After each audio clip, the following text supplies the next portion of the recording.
Greetings in the name of His Imperial Majesty, Emperor Haile Selassie I, Jah Rastafari, ever living, ever faithful, ever sure. I want to thank you for being here this morning. I want to thank you for joining us here on ReggaeTelevisionNetwork.com, live from Scarborough, Ontario, Canada. I want to thank you very much. This is Saturday morning, and it is the Sabbath morning. And in Rasta world, the Sabbath morning is absolutely important. That's right. It is that morning when we give thanks and praises to Jah Rastafari. The Sabbath morning, the Sabbath day, it's a time to go to Jah, to let Him know that you know who He is, and to praise His name, and to keep His word strong. And to do this, it is really important that you go to Psalms 119 and you read the Psalms to its entirety. It's a long Psalm. It's David's Psalm. And it's called In Praise of the Divine Law. And it's really, really important and imperative that you read that Psalm on the Sabbath day, starting Friday sundown till Saturday sundown. Really important. This week has been a very interesting week. I learned a lot this week. A whole lot. But two things sticks out in my mind. Two things. And one, I had a very interesting encounter with a Christian sister. She was beautiful, she was intelligent, and she certainly knew her scriptures well. And we sat down for a long talk. And out of that conversation, she gave me an analogy that made sense to me because it adds some information to what I already had. She talked about a father starting a business and creating the business, working at the business, and then he works at the business for 40, 50 years. And he passes the business on to his son. And he retires. And his son takes over the business. Now, many people who are used to working with the father still wants to work with the father. He doesn't want to work, they don't want to work with the son. So they'll go behind the son's back and try to get to the father and try to talk to the father.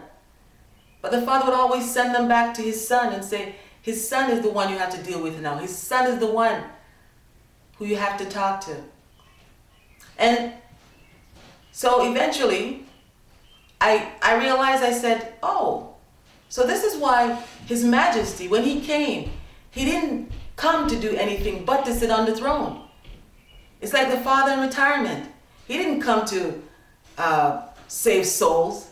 He didn't come to gather the wearied. He didn't come to change minds. He gave that job, He gave that business to His son, Jesus, who came with the truth, the way, the light, and the salvation. And suddenly, a light went on in my head. I realized the Father, His Majesty, Selassie I, He only came to claim the throne, which He did, the throne of David in Ethiopia. So that was something new I learned this week. The next thing I learned was, many of us have left the fight. Many of us have run away. Many of us have left the battlefield. And you can hear these people talk. You can hear them, you can hear what they say. And I realized the things they say this week. And it was really strange because I've heard it over and over many times, but I never realized that those are the people who have left the fight. Those are the people who have decided the battle is over. And they'll say things like, I live for myself. I live only for myself. I'm not living for anybody else. They've left the battlefield.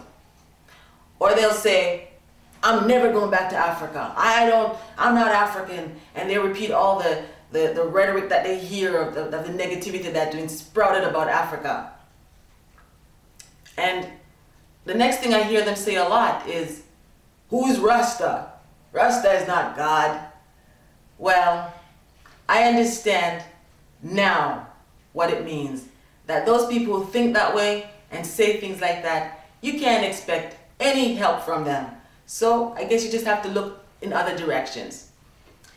Now, remember, Marcus Garvey said, and we did Marcus Garvey last week, Marcus Garvey said that we have to look to one aim, one God and one destiny. If we're all walking around saying we don't care about each other, if we're all walking around saying we're never going back to Africa, if we're all walking around says, oh, Selassie's not God, how are we going to get to one aim, one God, and one destiny? We have so much work to do. It is so imperative that all of us get on board. All of us get on back to the work. I also said something last week which resonated with a few of our viewers, a lot of our viewers. They let us know that. They told us that this really made sense to them when I said that slavery was not a destiny, it was a journey. And it really brings home this week all that I spoke about. Because really, slavery is not a destiny. It is a journey, and we need to get back on that journey. We need to get back on that journey to do the job that we must do. This week, I'm going to tell you a story. It's a story that has spanned over 5,000 years. It's a story that includes 400 years of slavery. It's a story that includes not being in our own land. It's a story that is really significant for us to get a hold of, for us to get to know, so that we can get back on that journey and move on and move on.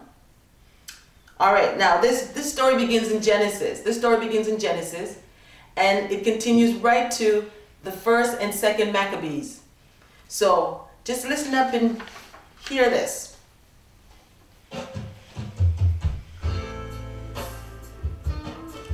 In the beginning, God created the heavens and the earth. Now the earth was a formless void. There was darkness over the deep, and God's Spirit hovered over the water. What do we know? The earth did not remain formless. We see form all around us. We see the trees, we see land, we see sea. What else did we know? We know that God created man, because we can see our fellow man around us. We know our fellow man. And what else do we know? We know that God is disappointed with man in the things we do to one another, how we treat one another, how we hurt one another. Oh yeah, God is disappointed. And we also know that tragedy befell man. We know the story of Adam and Eve. We know the story of Noah. But the story continues.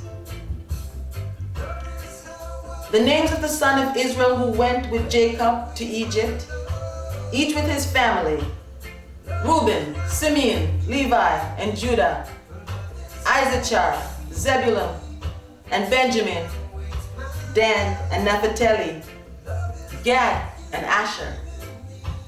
In all, the descendants of Jacob numbered 70 persons. Joseph was already in Egypt. Then Joseph died, and all his brothers and all that generation, they died. But the sons of Israel were fruitful, and they grew in numbers greatly. They increased and grew so immensely powerful that they filled the land. What do we know?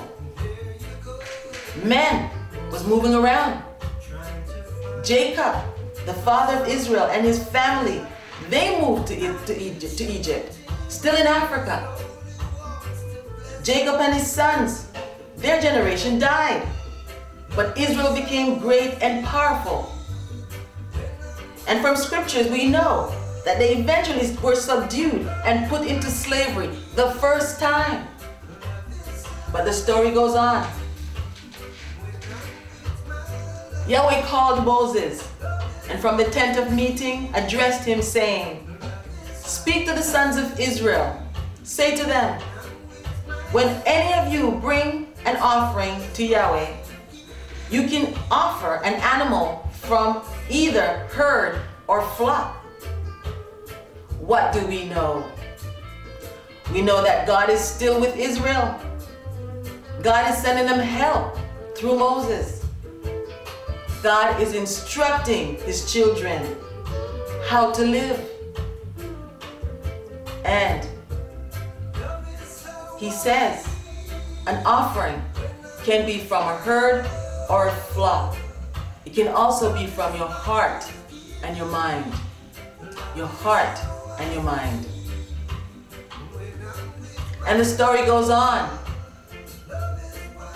Yahweh spoke to Moses in the wilderness of Sinai, in the tent of meeting on the first day of the second month.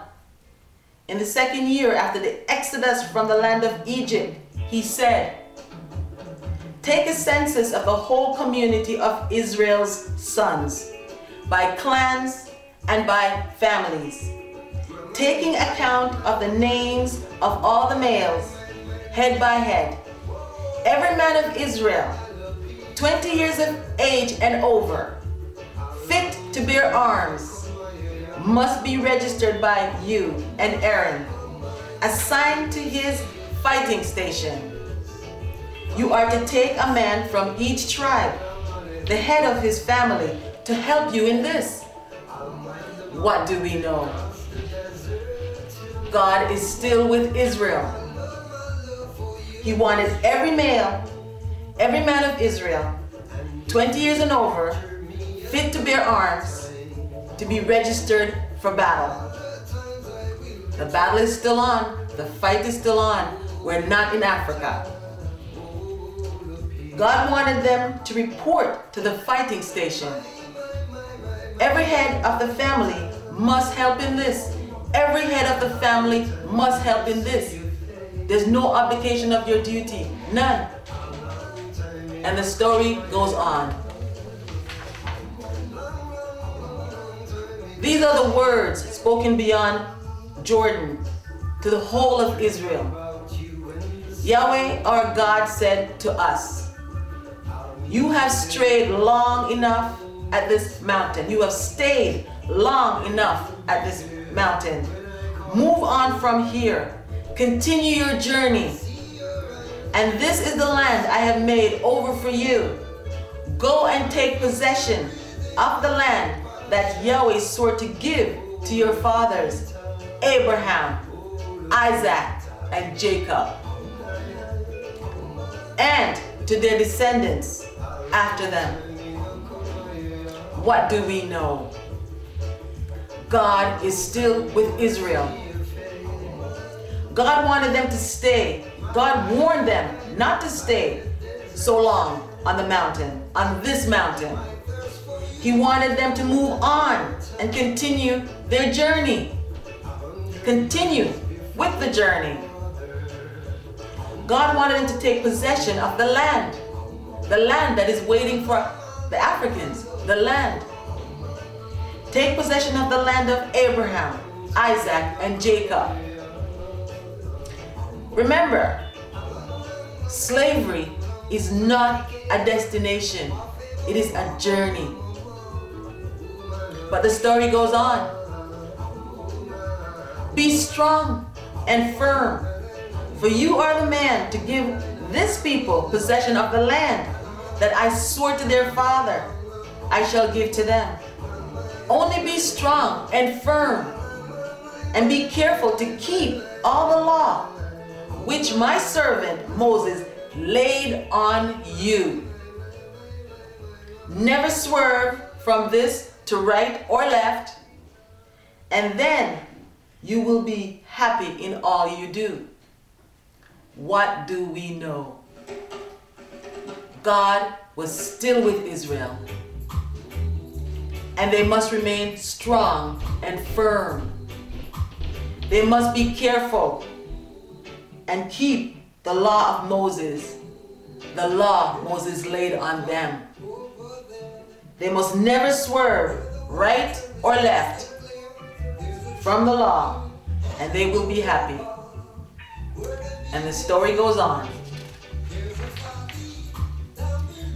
After the death of Joshua, the Israelites consulted Yahweh.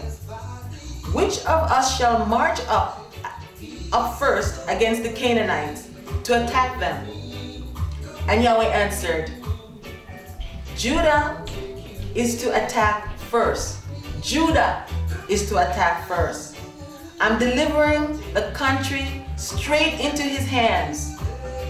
Then Judah said to Simeon, his brother, march with me into the territory allotted to me. Judah said to Simeon, his brother, march with me into the territory allotted to me. What do we know? God was still with Israel. They were still trusting in God. They asked him what to do. He told them, God told them that the land has been delivered into the hands of Judah, the conquering lion of Judah, Jah Rastafari. The story goes on. Wherever you go, I will go. Wherever you live, I will live. You people, your people shall be my people, and your God, my God. Wherever you die, I will die, and there I will be buried. May Yahweh do this to me, and more also, if even death should come between us.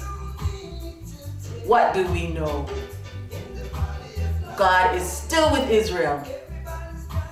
Israel showed their God by living the life. And because Israel was living the life, others want to follow. Others want to follow Israel. And not even death could change that. The story goes on. Yahweh, if you will take notice of the distress of your servant and bear me in mind and not forget your servant and give her a man-child, I will give him to Yahweh for the whole of his life, and no razor shall ever touch his head. The birth of Rastafari, the birth of the dreadlocks, written in the book, the great book, the Bible. What do we know? God was still with Israel. Israel still appealed to God. God's people still gave their children over to God and not allow them to be taken up by evil, by others, by things. And no razor touched their head. Rastafari, no razor touched their head. The story goes on. The people have fled from the battlefield, and many of them have fallen. What do we know?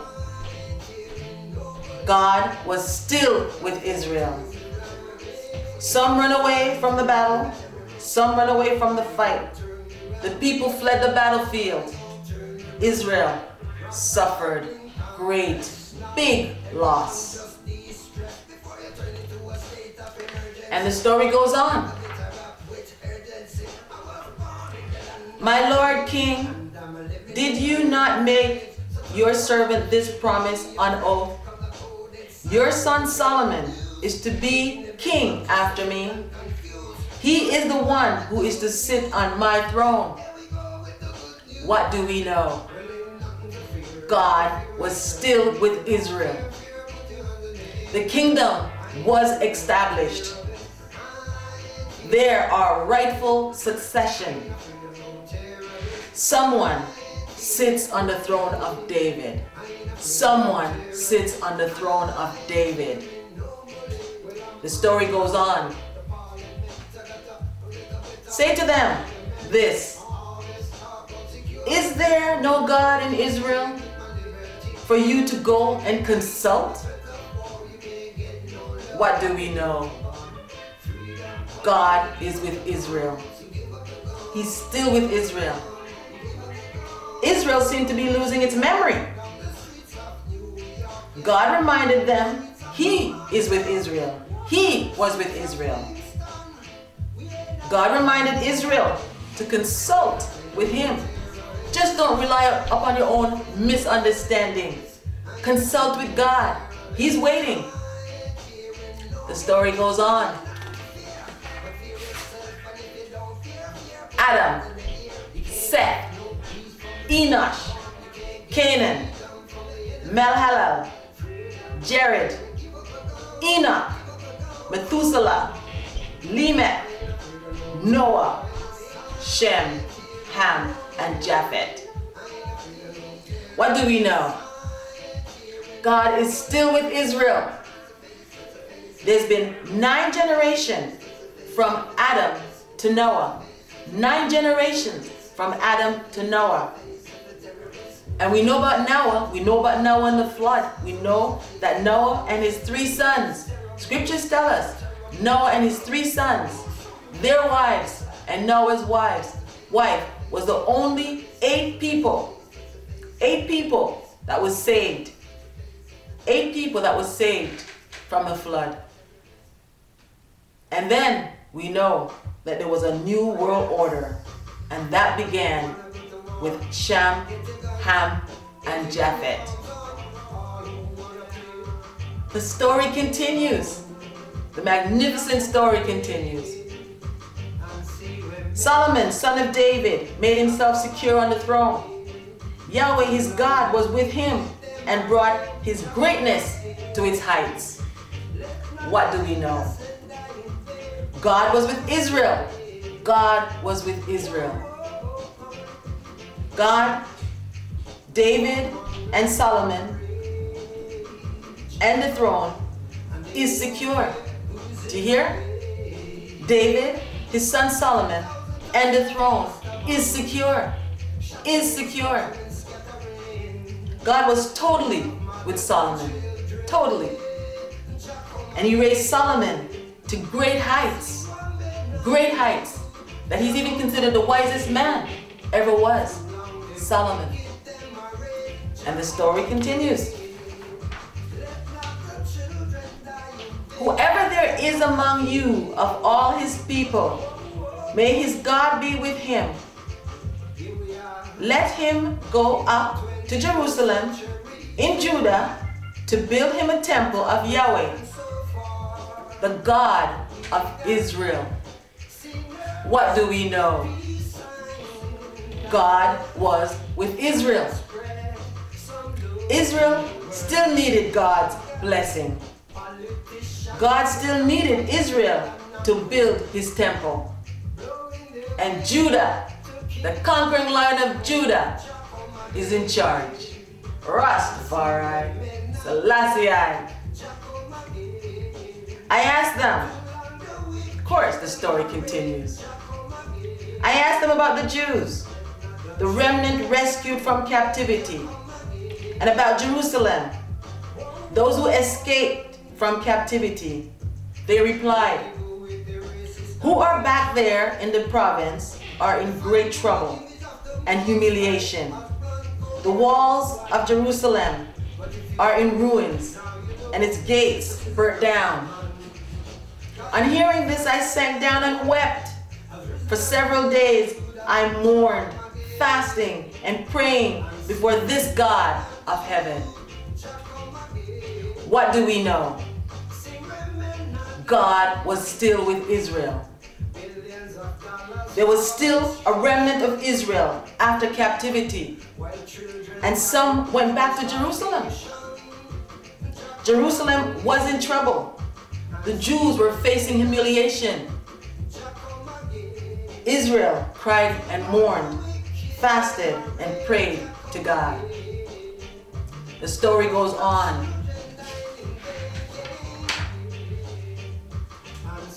All my brothers and the men of my race ate the food of the heathen. But for my part, I would not eat the food of the heathen. And because I kept faith with my God, with my whole heart, the Most High granted me the favor. What do we know? God was still with Israel. The race of brothers and men have eaten the food of the heathen. But few good men did not eat the food of the heathen. They kept faith with God, and the Most High will grant you favor. Jah. The story goes on. Now at this time, King Nebuchadnezzar, who reigned over the Assyrians in the great plain lying in the territory of Reggae. Now, Reggae, I mean, there's only one G in that reggae. We have two G's in our reggae. But it's the same reggae.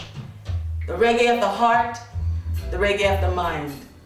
The reggae that tells you how Jah loves you. The reggae that leads you forward. The reggae that teaches you what is the truth today. Rastafari. Yes, I. The story goes on. Then from their cry, as from a little spring, there grew a great river, a flood of water. Light came as the sun rose, and the humble were raised up and devoured the mighty. What do we know?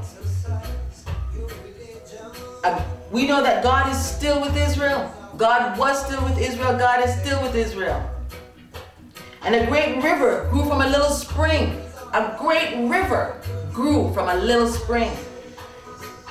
The sun rose. The sun rose. Brighter days ahead. Brighter days ahead. The humble overcame the mighty. See? David and Goliath. Don't take the size. Take the intention. Take the mind. And take the heart. Not the size. Rastafari. The last part of the story I'm going to read comes from the Maccabees. Maccabees 1 and 2. These books are found in the Jerusalem Bible. This Bible, as you can see, it is well worn. I have used this book dearly.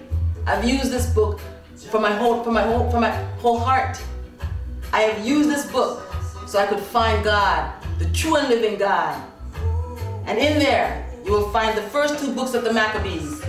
You won't find them in King James Version of the Bible, but you will find them in the Jerusalem Bible.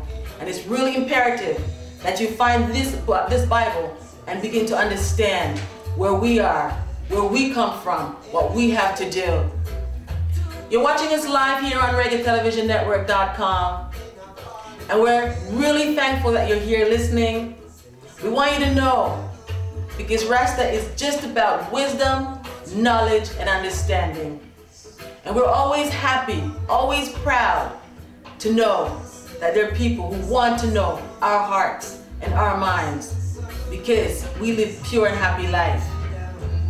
And I guarantee that Rastafari is pure and happy life. Now, don't get me wrong. Life has its trials. Life has its barriers and ups and downs.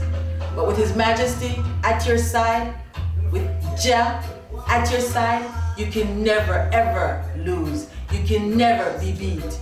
And that's His guarantee, not mine. I'm just repeating His words. But we'll continue with the story. This is 1 Maccabees 1, verses 4 to 10. He assembled very powerful forces and subdued provinces, nations, and princes, and they became his tributaries. But the time came when Alexander took to his bed. In the knowledge that he was dying, he summoned his comrades, noblemen who had been brought up with him from his youth, and divided his kingdom among them while he was still alive. Alexander had reigned 12 years when he died. Each of his comrades established himself on his own region, in his own region. All assumed crowns after his death. They and their heirs after them for many years bring increasing evils on the world. That's powerful. That's really powerful, because this is about Alexander the Great. Alexander the Great, in the Bible, in the Maccabees. He and his brethren and his fellow men, they invaded Egypt and they took everything, everything. Alexander the Great. Now, this is 2nd Maccabees 1 verse 1. Greetings to their brothers, the Jews of Egypt, from their brothers, the Jews in Jerusalem, and in the country of Judea, and prosperity and peace. May God prosper you, remembering his covenant with Abraham, Isaac, and Jacob, his faithful servants. May he give you all a heart to worship him and to do his will, a generous mind and a willing spirit. May he open your hearts to his laws and his precept and give you peace. Now, as I mentioned, that was just a small part of a very, very long and complicated story. And this story, the first 3,000 years of this story, is recorded in the Bible. You don't have to go anywhere to find this story except in the Bible. When you come to God with a clean heart, a humble heart, and a clear mind, he will show you, he will let you see the story so that you can participate in this story. You can get back on your journey.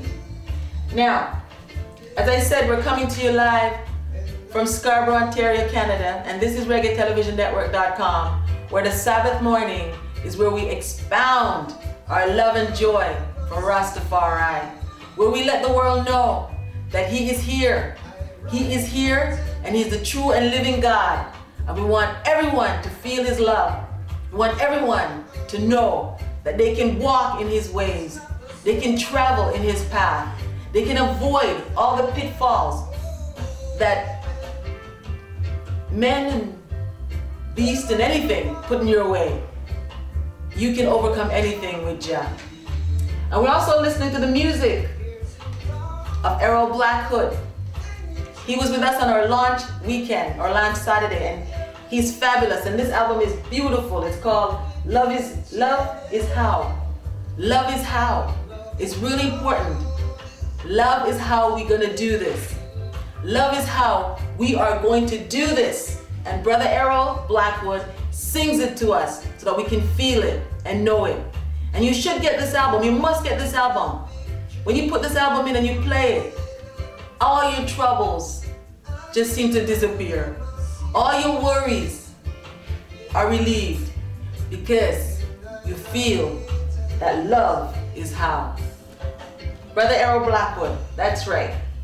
Now, we also talked about Marcus Garvey last week, and I was negligent in a way not to show you the book that I was reading from, because the philosophy and opinion of Marcus Garvey, as I mentioned last week, is a book that every black family should have.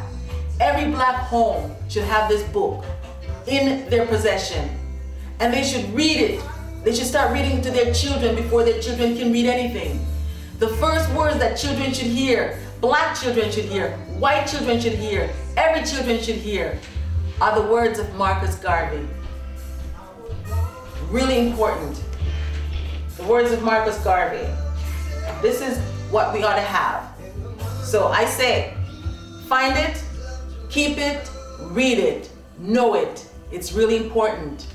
And because he's so important, I'm gonna just go over a few more things that I told you last week when we took up Marcus Garvey's book, The Philosophy and Opinion of Marcus Garvey. And it relates to the story I just told you, because the most lacking element in the black race The most lacking element in the black race is nationhood. Is nationhood. We are to have a nation. We are to know a nation. And Marcus says, nationhood is the only means by which modern civilization can completely protect itself. Independent of nationality, independent of government, is the means of protecting not only the individual, but the group. Nationhood is the highest ideal of all peoples. The evolutionary scale that weighs nation and races balance alike for all people. Hence we feel secure that someday the balance will register a change for the Negro. See, Marcus is hopeful. Just because the story is hopeful. God is with us. God is still with Israel. He was with Israel then, He's with Israel now, and He will be with Israel forever. Now Israel must be with God. Israel must be with God. The Israelites, those scattered children, the ones who He scattered across the face of the earth, they must be with God now, because He is always with them, always. Marcus says, if we are to believe the divine injunction, we must realize that the time is coming when every man and every race must return to its own vine and fig tree. The philosophy and opinion of Marcus Garvey. Every black child needs this book. He goes on to say, let Africa be our guiding star, our star of destiny. See? Our star of destiny. Leadership, he says, means everything. It means pain, it means blood, and it means death. Now, it is so imperative, it is so important that we get back on that journey. We have been lagging behind. We have been stumbling along the way. We have fallen and we have lost big. But we know that we can get on. Because if you humble yourself and you know that Jah is real, anything is possible. Me talking to you out there wherever you are, here live on reggaetelevisionnetwork.com from Scarborough, Ontario, Canada. And right now if you're in Timbuktu and you turn on your computer and log on to reggaetelevisionnetwork.com live, you will see us right now, and you'll know that we're here. We're right here in Scarborough, Ontario, coming to you live. That is the miracle. That is building a nation. That is connecting. Now, as I said, this story is only a small part, a very small part of a very big story. A very big story. Because Africa even speaks in this Bible. Africa speaks in this Bible. This is how important the story is. She has a voice. She speaks, and she says, you were not given over for extermination. And I'm just paraphrasing now. We were not sold to the nations. We were not sold to the nations for extermination. You see, we were not sold to the nations for extermination. Slavery was a journey, not a destination. And we need to get back on that journey. We have lagged behind. We are stumbling along the way. The nation, the continent, we're all suffering. Now, someone out there saying, we're all doing well. Some of us are doing well. Well, all of us can't do well until all of us are doing well. And we want all of us to do well. All of us, not just some. We want everyone. Right now, there are hungry people in the world. There are hungry black people in the world. Everywhere they are, there are hungry people in the world, hungry black people, and that need to stop. We need to know that if God provides for the birds, He will provide for His people. But we need to know that we're His people. We need to get back on our journey. We need to take counsel with God, just as the story says. And we need to give our children over to God, not leave them to wander, not leave them to go astray, not leave them to run amok. And a lot of us are doing that. Our children are running amok. We need to take our children and give them over to God. We need to submit their souls to the true and living God. We need our people to come together. We need Africa to be fixed. We need to go home. We need to continue on our journey. This is not our destination. We need to continue. So, Marcus says, in order for us to continue, we have to know ourselves. He says we have to know ourselves. And he just didn't tell us, because Marcus was a great orator. He spoke from his heart. I remember I was told by an elderly gentleman that he was in Kingston one day listening to Marcus Garvey while he was preaching and speaking to the people. And he said Marcus stomped his feet and the entire ground shook around them. Everyone was so surprised when Marcus stomped his feet and the world and the earth shook. That's the great power of that man. He is the third servant in the foundation of Rastafari.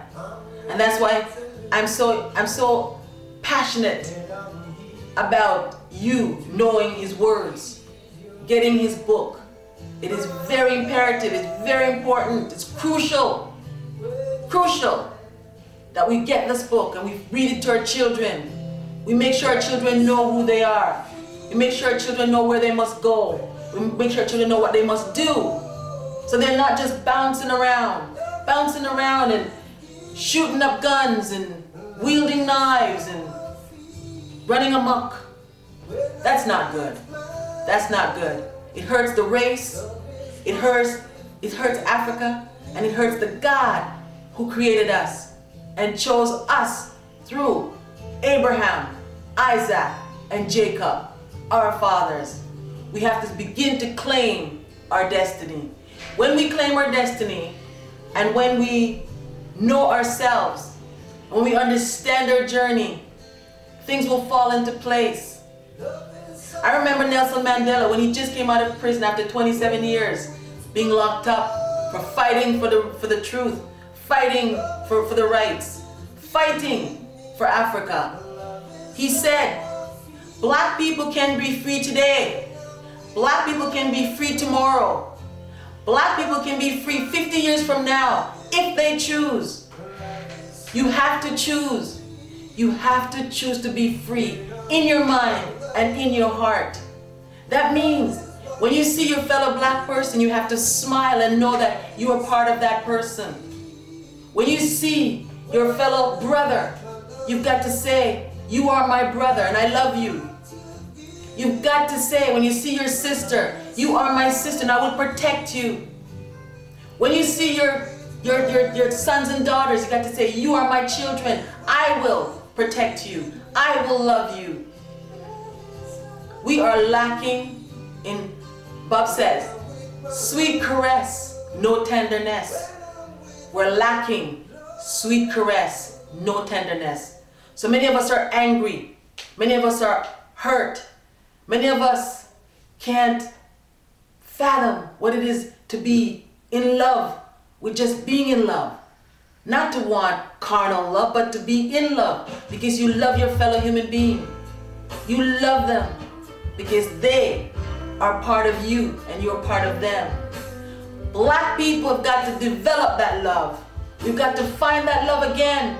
We've got to love each other. We've got to love each other to healing. We've got to love each other to righteousness. We have to love each other so we can love God. It hurts me greatly when I hear grown men and women of our race care not about Africa, care not about their fellow men, care not what happens. It hurts. It hurts me. I cannot lie, I cannot tell a lie, it hurts. And I truly believe that we have to start feeling the hurt of the neglect that we've neglected each other. We've got to start feeling the hurt of the pain we've inflicted on each other. And when we start to feel that pain, we will break that shell. We will break that shell and we will become one and in love with each other. In love with each other, not just want from each other. I have witnessed so many accounts of brothers and sisters giving up each other, flesh and blood, for material things, for money, things that are worth nothing. And it hurts us deeply. It hurts us deeply across the world. Anywhere we are, in Africa, we're dying from starvation. We're dying from disease. We're dying from poverty. We're dying from war, senseless war. This week on my blog, I talk about Rwanda and the senseless killing of the genocide there in 1994. And we can look to Africa in many other places and find that in the Congo, in Sierra Leone, in South Africa. Oh, we've got to change our ways, brothers and sisters. We've got to change our ways. We've got to come down here. We've got to come down here to God. We've got to humble ourselves and love each other. Love. That is the only key. As Brother R. Errol says, love is how we're going to do this. Love is how we're going to do this. Love. Pick up his album today and listen, because love is how we're going to do this. Love. And I wanted this day, the 16th of June, 2012, live here in Scarborough, Ontario, Canada, on Reggae Television Network, to be that day where you're going to go out and give love. For all of you who are watching us right now, I want you to think about love all day. Love. Loving your fellow human being, loving your fellow man, loving your race, loving your continent, loving God. I want you to think about love. Love all day. It's all about love. Love is how. Love is how. It's the only way. And I've witnessed too many times where we as a nation of people, as a race of people, have forego love, put it aside, turn it away, and instead grasping at money, grasping at nothing. You might as well grasp at straw, because money is a thing like this. The Bible tells us it can squirt wings like an eagle and fly away. Today you have a whole lot, tomorrow you have nothing. But the only thing that lasting, the only lasting thing is salvation. And only through love can you find salvation. Love of Jah, love of self, love of mankind. You know, God made it very easy for us. He made it very, very easy for us. He told us there are only 3 things we ought to do. 3 things we ought to do. And once we do those 3 things, we cover Him and we cover each other. 3 things. Very simple. And the 3 things are: the first, you must honor your mother and your father so your days may be long. Honor your mother and your father so your days may be long. Basically, respect all your elders. Respect all your elders. There are no distinction. Respect all your elders. Now, we know that there's some elders who haven't learned any of these lessons, and they can come at you and they can show that they haven't learned. But you young brother, you young sister, must teach that elder. You must let that elder know that you know the truth, you know the right, and if they don't, you're gonna do it anyway, because you're saving your soul.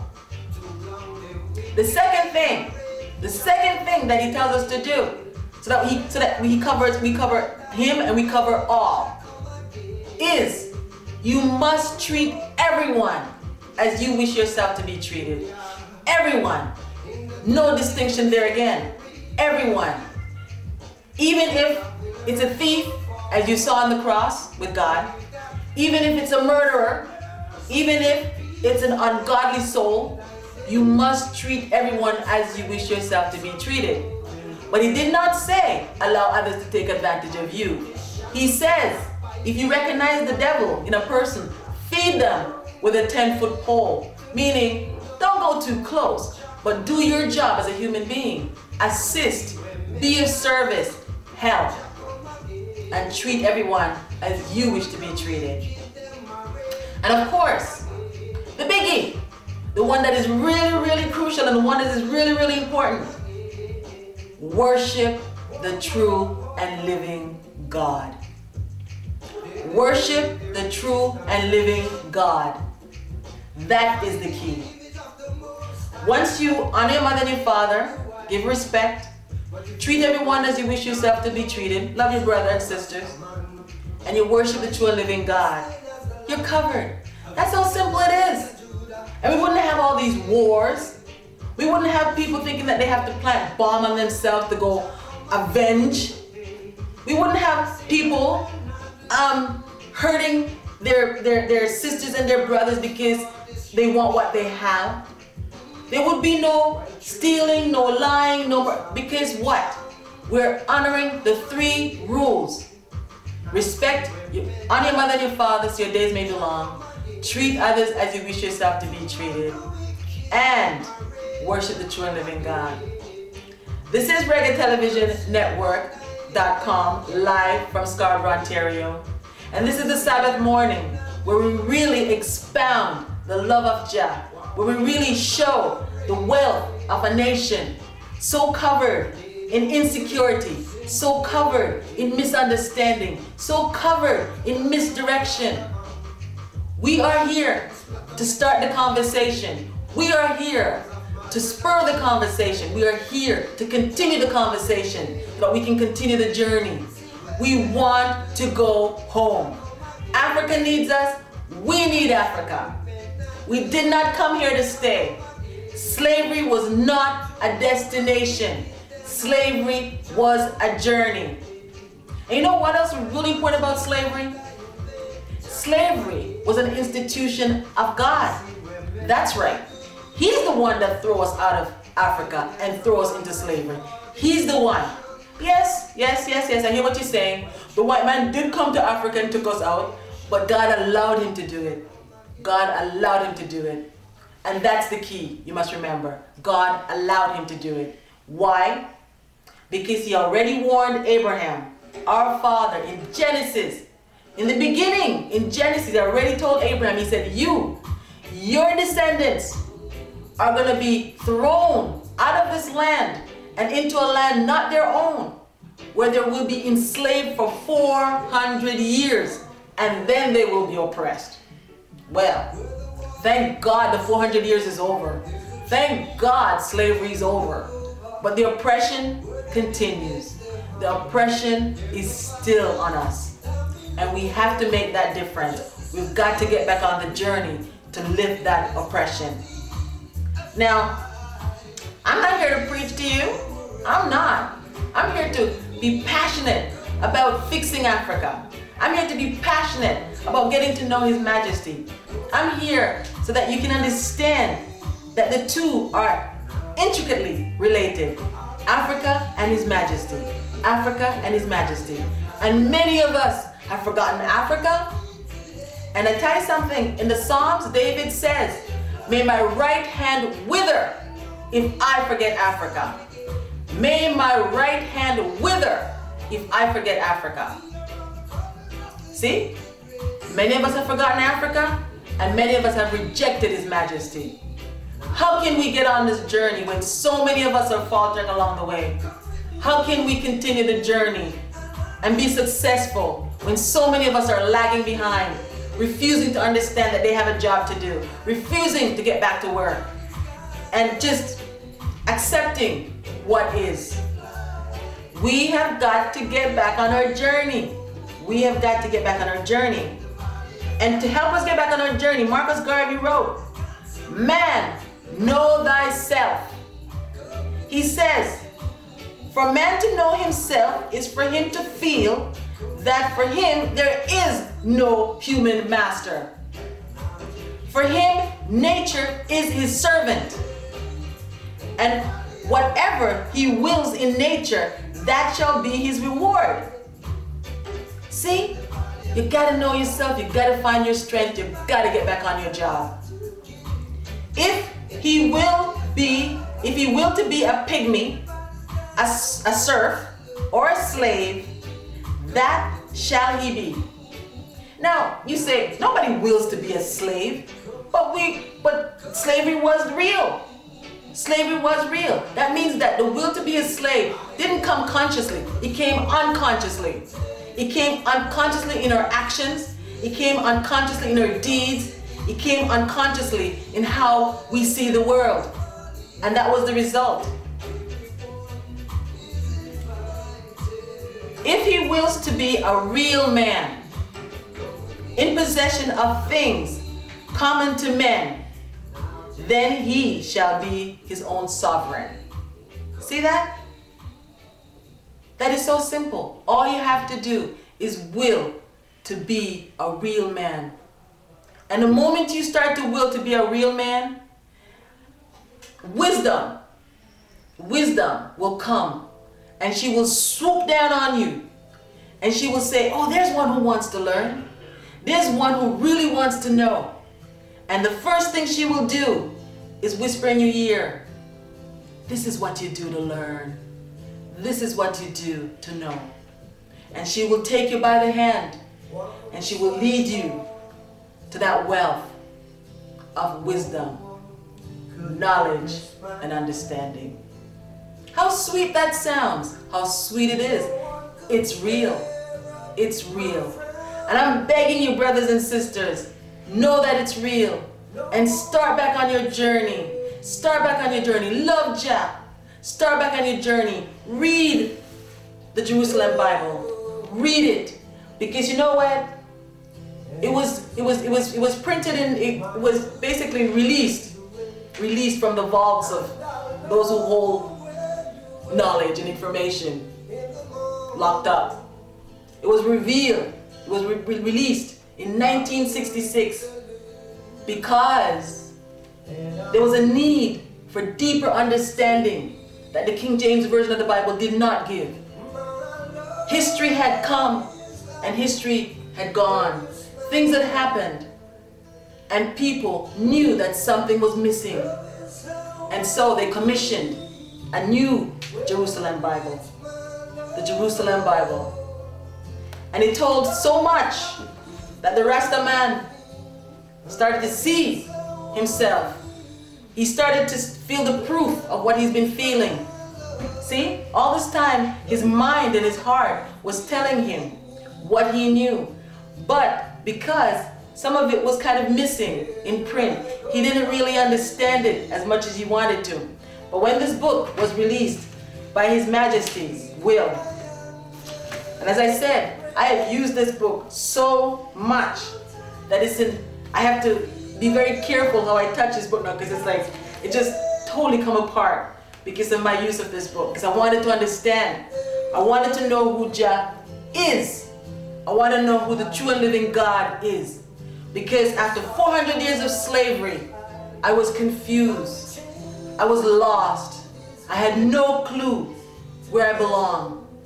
I was here in the West, born in Jamaica, living in Canada, have no clue who I was. And I was not happy. I was like an empty barrel, rattling around, running from here to there, not understanding myself. And that did not feel good. It did not feel right. And I prayed to God. I prayed. I said, give me understanding.